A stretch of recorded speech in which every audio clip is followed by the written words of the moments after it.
سلام دوستان، بریم آنباکس کنیم اولین عدسی دورابون که از شرکت MOC به دستمون رسیده.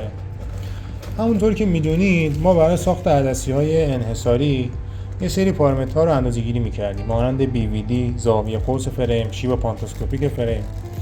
اما تو عدسی های دورابون که مبتنی بر هوش مصنوعی تولید میشه، با استفاده از یک سخت افزار عینک واقعیت مجازی یا همون VR میایم الگوی بینایی بیمار یا مصرف کننده رو اندازه گیری میکنیم و در پروسه ساخت ازش استفاده میکنیم. طبق تحقیقات الگوی بینایی هر فرد مانند اثر انگشت میتونه کاملا انحصاری و منحصر به فرد باشه.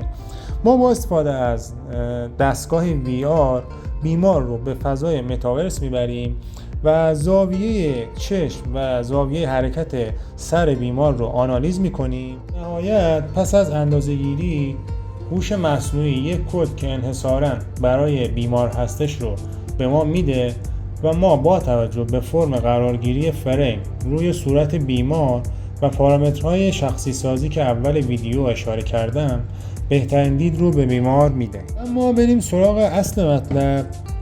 ما در این سفارش اولمون اولترا مکس که پیشرفته ترین دیزاین دورابون هست برای مشتری خوبمون در نظر گرفتیم و چون مشتریمون با دیوایزهای دیجیتال زیاد سر و کار داشتن براشون لایه بلو کنترل هم در نظر گرفتیم که نور آبی رو فیلتر کنه و تو دراز مدت چشماشون خسته نشه. دوستان پوشش خیلی خوش رنگی هم داره و عدسیمون بسیار شفاف.